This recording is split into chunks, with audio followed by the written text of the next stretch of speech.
What up, y'all? This is your boy, Shivers Feast, man. Before I get into these started, make sure you guys pound the like button, pound the subscribe button. And also pound the like and subscribe buttons to my homeboys, Millaboy Gaming and Heemz Gaming. They do gaming, they do live streaming, money to catch up with and kicking some ass alongside. Okay. Alright. Here's the thing, man. Tonight's episode, this is the season finale, season 3 finale of Riverdale. Season 3 episode 20, season 3 episode, chapter, wow. Season 3 episode 22, chapter 57, Survive the Night. Our core group survived the night, but not without losing people along the way. And we learned a lot of big ass plot twists and a lot of mysteries are being solved and figured out. What we actually end up figuring out is the fact that Charles, which is FP and Alice's son, actually grew up to be a fully grown man and an FBI agent who happened to have his own mother become an informant for him to do some work on Edgar and the farm. And actually, Alice was actually the undercover agent this entire time. So it looks like to me like Alice had her own ace up her sleeve. So I guess the detective work is actually in Betty's duties after all, with her brother Charles being, you know, the head detective guy. And I thought that was actually pretty cool how they played that off and paid that off. Actually, I thought that was rather dope. A lot of confusion, but it was dope how they did that.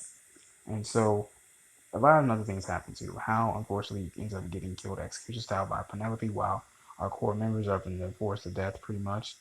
Um, Veronica is beginning to fall ill from the poison because all the chastels were actually laced with poison, and Penelope, it turns out to be the actual guard is actually the I guess you can call her the gargoyle queen, because who was actually dressing up and playing dress up was actually Chick.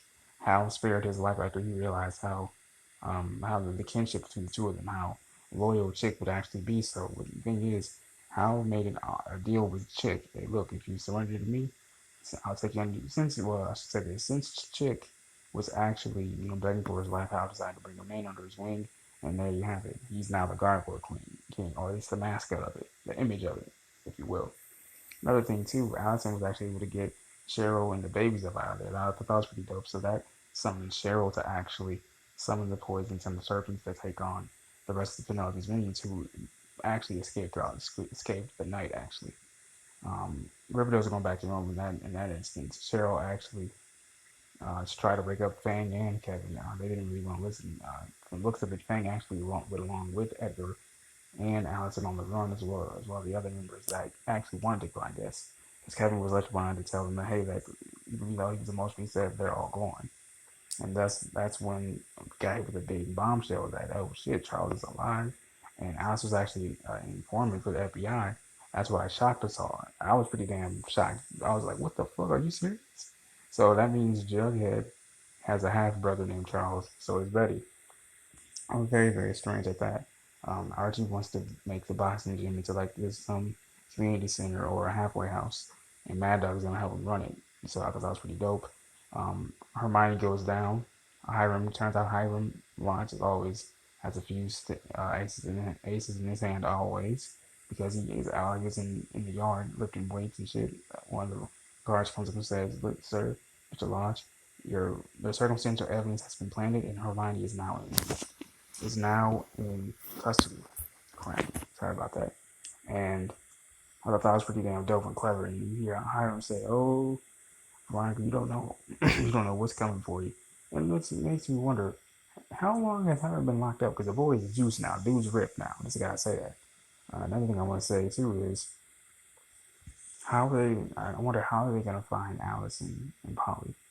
That's one more question I want to say. The other question is, Cheryl, what the fuck are you doing? Because we see her literally with the dead body of her twin in her damn house. Now I can understand how she feels, because me being a twin myself, I would be in shambles if my twin was gone. But I wouldn't necessarily grieve, with him like that. This wouldn't be my style, but everyone has their way of grieving, I guess. Third and final question: what the hell was that last scene about?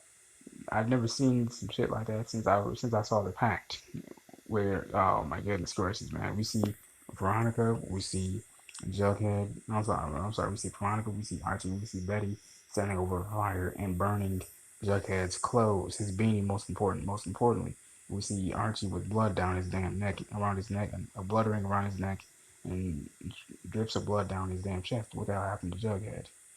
what the hell happened to my boy, man? What did y'all do? Because mind you, they're making a pact that they were done with the whole death cults, gargoyles, all that other shit. So it makes me wonder, and that's their senior pact, because they cut the spring break senior year. So I'm wondering what the hell did they get themselves into now? Like, and we get back to Jughead, Betty, Veronica, and Archie, and they kind of all look at each other like they're planning on something really big. So I'm wondering what the hell did they do to my boy Jughead, man? I need some answers now. But let me know what you guys think in the comments as well. This has been your voice speaks. Peace and love.